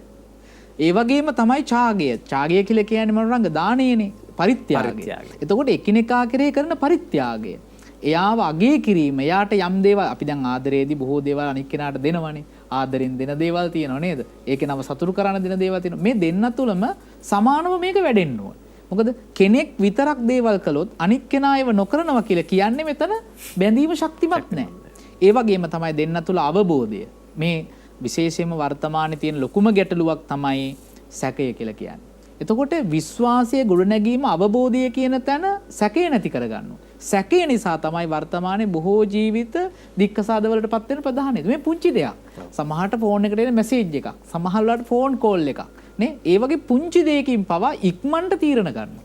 ඒ නිසා ජීවිතේ විනාශ වෙනවා. සම ප්‍රඥා නැතිවීමේ ගැටලුව. ප්‍රඥාව නැතිවීමේ ගැටලුව. ඉතින් මේ දැන් අපේ දැන් අහපු සින්දුව ඇතුළෙත් අපිට කියලා දෙනවා චාමර වීරසිංහ විසින් කතා කරපු ලුවී මාක්ස් කියන පදරචකයා විසින් සිද්ධ කරපු උමතුවෙන් මත් වෙලා රාගයට ලොල් වෙලා මනස වීදෝ මොලා සුමුදු මල් පර වෙලා. මේ සුමුදු මල් පර වෙලා කියන එක ඇතුලේ ලස්සන කතාවක් තියෙන මනෝරංග. ඒ තමයි ලස්සන සිත් තියෙන මිනිස්සු ඉස්සර තිබ්බ කලාවට ආදරය කරන, සබහදහමට ආදරය කරපු, ඒ වගේම ගහකොළ වලට ආදරය කරපු මිනිස්සු ඉන්දියා. ඒවට ලස්සන කවි ගීතක් කිව්වා. මේ කියන්නේ සඳට සඳ එළියට, මලට මල් පොකුරට, කවියෝ කවි ලීවට. ඒ සුන්දර දේවල් වර්ණනා කළ කවි ලිව්වට මිනිස්සු වෙනස් වෙන්නේ නැහැ. හේතුව මොකක්ද? රාගයෙන් මත් වෙලා. සුමුදු හදවත් තියෙන, ලස්සන හදවත් තියෙන මිනිස්සු දැන් නැහැ සමාජයේ. අපි මේ නිතරම ගුවන් විදුලි වල ඇහෙන ගීත හැබැයි අපි අහලා නැහැ. ඒක ඇහිලා පමණයි. සංගීත සංදර්ශන වලත් මේ ගීත මම හිතන්නේ භාග්‍ය මේ ඇහිලා. අපි අහලා නැහැ. ඒකයි මේ ගැටලුව. නැත්තම් මේ සරල ගීත ඇතුලේ කොච්චර ලොකු දහමක් තියෙනවද? දැන් අපි ඊළඟට තෝරගන්න ගීතයත් හඳ අල්ලන්න ආස ගමනේ මෙතුන් සුදුවැලිකන්ද තරුණ පරපුරේ සංගීතඥයෙක් ගායකයෙක් ඔහු පද රචනා කරලා තනු නිර්මාණය කරපු ගීතයක් මේ ගායනා කරන්නේ අපේ වායු සංගීත කණ්ඩායම. වායු කියන්නේත් වෙන දර්ශනයක් සහ වෙන ගමනක් තියෙන සංගීත කණ්ඩායමක්. මේක හරි මේ අපූර්ව විභාගය. ඒක මේ හඳ අල්ලන්න ආස ගමනක්. මෙතුන් මේ පද එකතු කරලා තියෙන විදිහට මට හිතෙනවා මේ හඳ අල්ලන්න ආසයි කියලා කියන්නේ අපි මේ මහ පොළොව මත ගත කළ ජීවිතේ කවදා හරි දවසක අපි හතිවැටුණාට පස්සේ අපිට හිතෙනවා අහසේ පාවෙන්න. පාවෙලා ගිහිල්ලා හඳ එහෙම නැත්තම් ඒ නිර්වාණය නිවන එතෙන්ට ළඟා වෙන්න. මම හිතනවා මේ ගීතය අපි අහලා මෙමු. මේ ගීතය ඇතුළෙත් අපි නොහිතපු හරි ලස්සන පදරුත් හංගලා තියෙනවා. මේ ගීතයත්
ප්‍රේමණීය වෙසක් විඳින විඳවන ජීවිත. හඳ අල්ලන්න ආස ගමනේ විරාමයට පෙර අපි රසවින්ද ගීතය. අපේ කතාවට කොටසක් ඉතිරිනුත් එකතු කරගන්නට පුළුවන්. මිනිස්සු බලාපොරොත්තු පොදි බැඳගෙන මේ මහ පොළොව මත ගමන් කරනවා. හැබැයි ජීවිතේ එක් වැටීමක් ඇති. ඒ එකතු කරගත්ත හැම දෙයක්ම අතාරින්නට, රිදෙන්නට, වැටෙන්නට. ඔබතුමියට එහෙම කට්ටිය තමයි වැඩිපුර හම්බෙනවා ඇත්තේ. ඔව් ඇත්තටම මේ ගොඩක් වෙලාවට මිනිස්සුන්ට අර සියලු ලැබීම් තුල යම්කිසි එක නොලැබීමක් වුණාට පස්සේ සියලු දේ නොලැබුණා. මින් ඉදිරියට කිසිවක් ලැබෙන්නේ නැහැ කියලා හිතන අය ගොඩක් වෙලාවට අපි ළඟට එනවා. අපිට හම් වෙන්නෙත් එහෙම අය. ඉතින් ඒ හින්දා පුළුවන් තරම් ජීවිතේ ධනාත්මක විදියට බලන එක තමයි අපිට කරන්න ඕන. නමුත් කරන්න අපහසුමත් ඒක. ඒ වගේම තමයි අර ජීවිතේ දැන් අපි හඳ අල්ලන්න කියලා යන ගමන කියලා කියන්නේ හරි ලස්සන තැනකටනේ යන්නේ. ඒ නිසා මේ සාමාන්‍යයෙන් අපිට අපේ ජීවන ගමන ඒ කියන්නේ හරි පහසුවෙන් ලේසියෙන් යන්න පුළුවන් ගමනක් නෙවෙයි. මේකෙදි මනුරංග ප්‍රශ්න ගැටලු අභියෝග මිනිස්සුන්ට ඕන තරම් එනවා. හැබැයි අපි පරිස්සම් වෙන්න ඕන. මට දුකක් ආව කියලා මට අභියෝගයක් ආව කියලා අනිත් අය මට කොතරම් බාධක ගෙන ආවත් මම අනිත් මිනිස්සුන්ට බාධක ගේන කෙනෙක්, මම අනිත් මිනිස්සුන්ට බාධා කරන කෙනෙක්, මම අනිත් මිනිස්සුන්ගේ ගමන නතර කරන ඒ ගමන් වලට පීඩාවන් දෙන කෙනෙක් කියලා අපි හිතන්න හොඳ නැහැ. අපි මේ දේවල් කරන්නත් හොඳ නැහැ. මොකද සමහර අය මට මුණ ගැහෙනවා Taman ලොකු පීඩනයකින් ආවේගයකින් ඉන්නවා Tamanට ලැබිච්ච අත්දැකීම් හින්දා, Tamanට ලැබුණු වේදනාව හින්දා. ඒ නිසා උත්සාහ කරනවා මේක තව කෙනෙකුටත් මේ විදියටම දෙන්න ඕන. මම එච්චර දුකක් වින්දනම් අනිත් කෙනාටත් ඒ දුකම ලැබිය යුතුයි. එතකොට අර ඒ වගේ Tamanට ලැබුණු අමිහිරි දේවල් අනිත් අයට ඊට වඩා දරුණු විදියට දෙන්න ඕන කියන හරි ආත්මార్థකාමී සිතුවිල්ලෙන් ඉන්න අයත් මට මුණ ගැහෙනවා. ඒ හින්දා හොඳම දේ තමයි මනුරංග මේ ඉන්න ටික කාලේ ජීවත් වෙන ටික කාලේ ලියන්ගහවෙල පඤ්ඤාසේකර හාමුදුරුවෝ ලියලා තියෙනවා කෙදිනක කෙලෙස මිය යාදැයි නොදත් බැවින් කුමකට ගැටුම් අනෙකුන් හා පිරුණු සොවින් කියලා. ඒ හින්දා හොඳම දේ අපි දන්නේ කොයි වෙලාවෙ අපි මැරෙනවද, කොයි වෙලාවෙ අපේ මේ ජීවන ගමන අවසන් වෙනවද කියලා. හැබැයි ඉන්නකම් පුළුවන් තරම් Taman යහපත් දෙයක් කරගෙන සහ Tamanට වෙනවට අකමැති කිසිදු දෙයක් අනුන්ට නොකර ඉන්න එක තමයි වඩාම හොඳ. අහසේ පාවෙන්න නම් පොළොවේ තියෙන බර අතරින්න වෙනවා අපේ හාමුදුරුවනේ. එහෙම නැතුව අහසේ පාවෙන්න වෙන්නෙත් නැහැ, හඳ අල්ලන්න වෙන්නෙත් නැහැ. අපි සියලු කතා ටික එක්තරා තැනකින් තියලා මේ වැඩසටහනේ අවසානයත් සමග ඉන්නේ. ඔබ වහන්සේට මෙන්න මේ වචන ටික එකතු කරන්නට පුළුවන්. අද දවස පුරාවටම අපි උත්සාහ කරේ බුදුදහම, බෞද්ධ දර්ශනය කොතරම් ලෞකික ජීවිතයට ළඟදයි කියලා ඔප්පු කරන්න. මොකද අපි බොහෝ විට දහම් කරුණු ගැන කතා කරද්දී ආධ්‍යාත්මය ගැන අපි වර්ධනය කරන්න අවශ්‍ය කරන දහම් කතිකාවත ගොඩ නැගෙනවා. එවිට සමහර කෙනෙක්ට හිතන්න පුළුවන් අනේ බෞද්ධ දර්ශනය ඇතුලේ අපේ මේ සාමාන්‍ය ජීවිතවලට මොනවත් නැද්ද? දැන් මේ ඔක්කොම අතරින්න ඕනේද? ස්ත්‍රී බන්ධන සූත්‍රය, පුරුෂ බන්ධන සූත්‍රය, මහවග්ගයේ වගේ දේවල් පරිශීලනය කළොත් තේරෙනවා අප තථාගතයන් වහන්සේ කොතරම් දුරට හරි ලස්සනට පුරුෂයා ගැන, ස්ත්‍රිය ගැන, ආශාව ගැන කතා කරලා තියෙනවද කියන එක. හාමුදුරනේ අවසානය ඔබ වහන්සේට බාරයි. මරණංග හඳ කියන පිවිතුරු තැන නිවන කියලා ගත්තොත් එතෙන්ට වීරය කරන පාරමිතා පුරන කෙනෙක් හැටියට බෝසතාණන් වහන්සේ නිවන් අවබෝධයේ පිණිස කරපු කැපකිරීම වීරය මිල කරන්න වචනවලට කියන්න පුළුවන් කමක් නැහැ. මේ විශ්ව ධාතුවේ පහළ වෙච්ච සියලු බුදුවරයන් අතර වීරය අධිකම බුදුරජාණන් වහන්සේ තමයි අපේ ගෞතම බුදුරජාණන් වහන්සේ. එතකොට නිවන කියන මේ සුන්දර තැනට යන්නේකනේ අපි හැමෝගෙම අවසාන ප්‍රාර්ථනාව. මේ ලෞකික ජීවිත ගත කරන අයගෙත් අවසාන ප්‍රාර්ථනාවක් තියෙනවා නම් මේ ලෝකේ සැනසෙන්න, නිවෙන්න, ඒ තමයි නිවන. ඉතින් මේ හැම කතා හරපද්ධතියක් ඇතුලේම අපි අවසානෙට ගේන්න ඕනේ එකම තැන මම හිතන දේ. අපි ලෞකික ජීවිත ගත කරන අය හැටියටත් මේ ලෝකේ සියල්ලම සැපයක් කියලා හිතාගෙන ඉදියට ඒ සැපය ඇතුලේ තියෙන්නේ ඇත්තටම දුක. ඒක බුදුරජාණන් වහන්සේ දේශනා කළා තියෙනවා මහණෙනි මේ ලෝකේ අල්පවත් සැපයක් තියෙනවා නම් මම මේ ලෝකේ දුකක් කියලා දේශනා කරන්නේ නැහැ කියලා. ඒ කියන්නේ අල්පවත් සැපයක් නෑ ඒ తాවකාලික සැපයක් පමණයි. ඒ නිසා ලෞකික ලෝකයේ ඇතුලේ අපි හොයන විඳින දේවල් ඒ මොහොතේ ආස්වාද විදියට ගත්තට ඒකේ ආදීනමය දැකලා ඒක විඳින්න ඕනේ. දැන් උදාහරණයක් විදිහට අපි රූපය ලස්සන කරන්න නොයේක් දේවල් කරනවානේ. ලස්සන කරගන්න රූපය අනිත්‍ය වෙන බව අපි දැනගෙන තමයි ලස්සන කරන්නේ නේ. ලිප්ටික් ගන්නවා, කියුටෙක්ස් ගන්නවා, කොණ්ඩේ ස්ට්‍රේට් කරනවා, විලාසිතා කරනවා, පවුඩර් ගන්නවා, සෙන් ගන්නවා, ක්‍රීම් ගන්නවා, කොණ්ඩේ ඩයි කරනවා, තඹ කරනවා. මේ নানা ප්‍රකාර දේවල් ශරීරයට කරන්නේ ලස්සන කරගන්න. බුදුදහමේ කොතනකවත් ඒව එපා කියලා නැහැ. මං කිව්වේ ලෞකිකත්වයේ ප්‍රතික්ෂේප කළා නැහැ බුදුදහම ඇතුලේ. ලෞකිකත්වයේ තුල එයාට දකින්න පුළුවන් වෙන්න ඕන මේ ලෞකිකත්වයේ කියලා කියන්නේ తాවකාලික සතුටක්. ඒ සතුට తాවකාලිකව නම් සදාකාලික සැනසීමක් ලබන්න තියෙන ධම තමයි මේ දර්ශනය තමයි බුදුදහම තුළ අපිට කියලා දෙන්නේ. ආන්නේ දර්ශනයට යන්න වීරියක් තියෙන්න ඕනේ. කැපකිරීමක් තියෙන්න ඕනේ. ඒ වීරිය තමයි 6 අවුරුද්දක් දුෂ්කර ක්‍රියා කළා. ගව මුත්‍ර පවා අන්තිමට වළඳන්න උනානේ. බඩ පොත්ත පිට පොත්තට ඇලෙනකන් දුෂ්කර ක්‍රියා කළා. ඒ කැපකිරීම කළේ කාටද? ලෝක සත්‍යයට පිහිට වෙන්න. ඉතින් එතරම් කැපවීම කරා නම් වීරය කරා නම් නිවන දකින්න, නිවන් අවබෝධ කරවන්න සත්වයා අපි මේ ලෞකික ජීවිතය ඇතුළේ කොච්චර කැපකිරීම කරන්න ඕනද මනුරංග මේ සසරේ තියෙන දුක නිවා ගන්න. බුදුදහම කියන්නේ නැත්නම් මේ බෞද්ධ දර්ශනය කියන්නේ ලෞකිකත්වය සාර්ථක කරගන්නට පුළුවන් ඉතාමත්ම සාරවත් දර්ශනයක්. බොහෝ කෙනෙක්ට දෙන්නට පුළුවන් මේක හරි බරයි. නැත්නම් මේ තාරුණ්‍යයට බොහෝ විට දැන්න දේ තමයි මේක තේරුම් ගන්නට බෑ. නිවන ඇයි අපි අවබෝධ කරගන්නට ඕනේ? ඇයි නිවනට යන්න ඕනේ? මේ කියන කරුණු කාරණාවල තියෙන ගැටලු සහගත තත්වයන් සමග බොහෝ දෙනෙක් බෞද්ධ දර්ශනයෙන් ඈත් වෙනවා. හැබැයි ඔබ ඔබේ සාරවත් ලෞකික ජීවිතයක් ගත කරොත් ඔබට අවශ්‍ය කරන තැනදී ඒ අවශ්‍ය කරන නිර්වාණය නැත්නම් මේ අත්හැරීමද අවබෝධ කරගන්නට පුළුවන්. ඒ වගේ සාරවත් දර්ශනයක් තමයි අප තථාගතයන් වහන්සේ දේශනා කළේ. අපි හාමුදුරනේ අපි කවුරුද කියලා තමයි අපිට අන්තිමට හොයන්නට වෙන්නේ. භාග්‍ය මං හිතන්නේ අපි ජීවිතවල හැමදාම නැගිට්ටාම උත්සාහ කරන්නේ අපි කවුරුද කියලා තේරුම් ගන්නට. මේක හරියට පෙන බුබුලක් වගේ ජීවිතයක්. අපි උදේ නැගිට්ටාම දේවල් දෙකකට බය වෙනවා. එකක් අතීතයට නැත්නම් අනාගතයට. ඒ අතරතුර අපි හොයන්න උත්සාහ කරනවා අපි කවුරුද කියලා. අවසන් ගීතයත් අපි කවුරුද වායු සංගීත කණ්ඩායම ගායනා කරන සේනක බටකොඩ සංගීතවත් කරපු පද රචනා කරපු අපි අවසානයේට එමු. ඔව් අපි කවුරුද කියන එක අන්තිමටම සමාජයට හොඳ ලස්සන පණිවිඩයක් දීලම අපිට මේක අවසන් කරන්න පුළුවන්. ඇත්තටම අපි කවුද? ඒකනේ අපි දන්නේ නැත්තේ. මිනිස්සු යුග කීයක් පහු කරගෙන මරුරංග අද මේ තැනට ඇවිල්ලා තියෙනවා. දැන් මිනිස්සු හඳටත් යනවා. හඳටත් ගියපු මිනිස්සුන්ට මේ ලෝකෙ මෙච්චර වෙනස් කරන්න පුළුවන් වුණා නම් ඇත්තටම මේ ලෝකෙ මවපු දෙවියෝ මනුෂ්‍ය වෙච්ච අපි. හේතුව මේ ලෝකේ අද මෙතෙන්ට එනකොට යුග කීයක් පහු කරාද?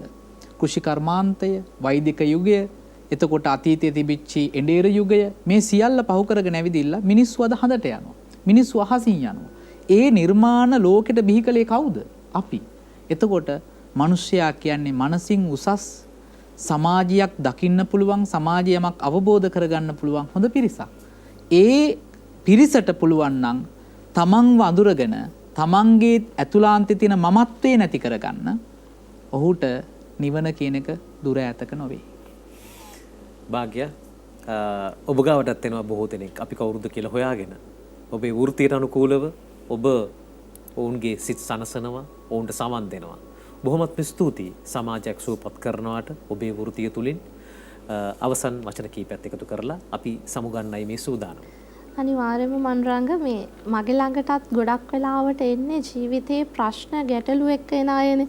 ඉතින් ඒ අයට ජීවිතේ ඉස්සරහට යන්න මේ අභියෝග ජය ගන්න පුංචිම දෙයක් සිතට එකතු කරගන්න පුළුවන් නම් ඒ තමයි අනිත් අය කවුරු කොහොම මොනවා කිව්වත් මම මගේ හෘද සාක්ෂියට එකඟව මම මගේ ගමන යනවා කියන එක හිතුවනම් අපේ ආගමානුකූලව ගත්තත් අපිට මේ ඉන්න ටික කාලේ ජීවත් වෙන ටික කාලේ අර පනනම් තනාග පින විදු වෙන්නේ පිනනන් උපවාවම කරගන්නේ කියලා ඉන්න ටිකේ අපි මේ පින්පව් කියන එක අවබෝධ කරගෙන ජීවත් වෙන්න පුළුවන් නම් අපිට හොඳ ගමනක් යන්න පුළුවන් කියන එක තමයි මට කියන්න තියෙන්නේ. උපදේශක මනෝවිද්‍යාඥ ආචාර්ය භාග්‍යා අබේසිංහ බොහොමත්ම ස්තුතියි ඔබතුමියට. ඒ වගේම සමාජයක් යහපත් කරන්නට වෙරදරන යතිවර සලකුණ මස්වැන්නේ විජිත හිමි ඔබ වහන්සේට නමස්කාරය. ස්වර්ණවාහිනිය හැමදාමත් යහපත් දේ ඔබ වෙත ගෙනෙන්නට වෙරදරන මාධ්‍ය නාලිකාවක්. අද දවසේ තාරුණ්‍යයට බෞද්ධ දර්ශනය ළඟා කරවන්නටයි මේ ප්‍රේමණීය වෙසක් වැඩසටහන තුලින් අප උත්සාහ කරේ. මම හිතනවා ඒ තුලින් ඔබට යමක් ගන්නට ඇති. ඒ අවශ්‍ය හැමදේම හදවතේ සනිටුවත් කරගන්න. නැවත දවසක අපි හමු වෙමු. ඔබ සෑම දිනකටම තෙරුවන් සරණයි.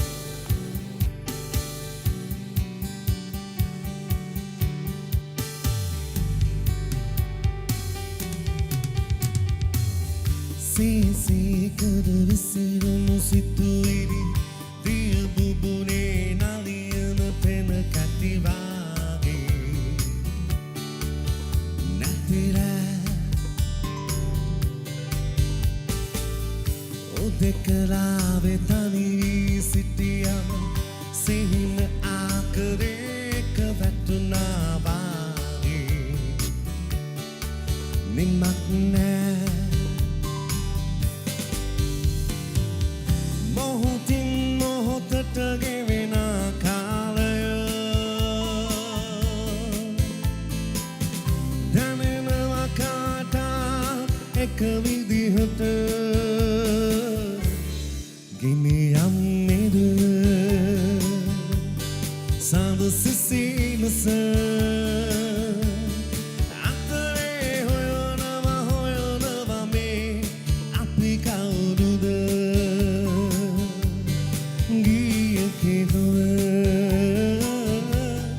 සිතුවම් කළ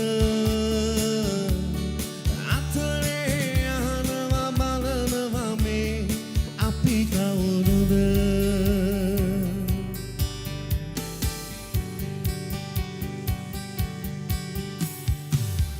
ඒද බැස යන ගොම්මන්යාවේ අඩු එක දෙක දිලිසෙන කළු ආකාසේ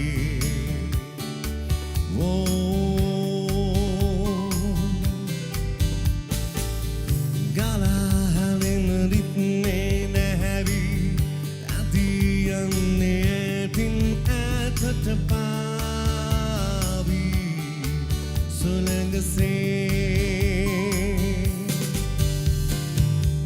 මොහොතින් මොහොතට ගෙවෙන කාලය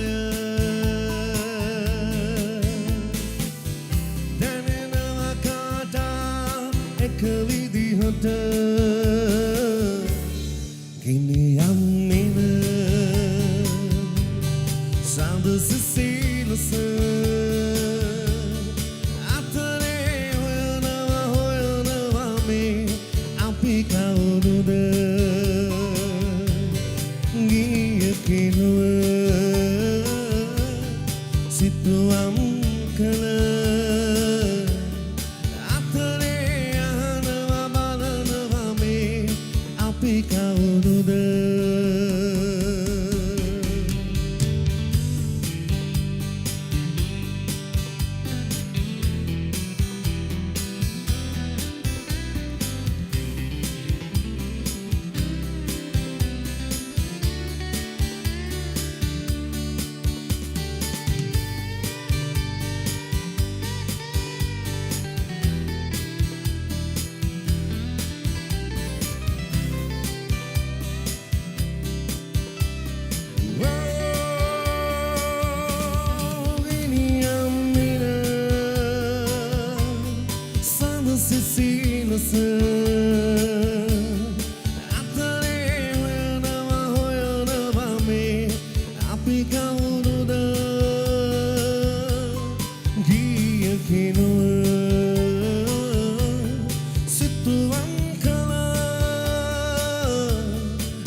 අපි කවුරුද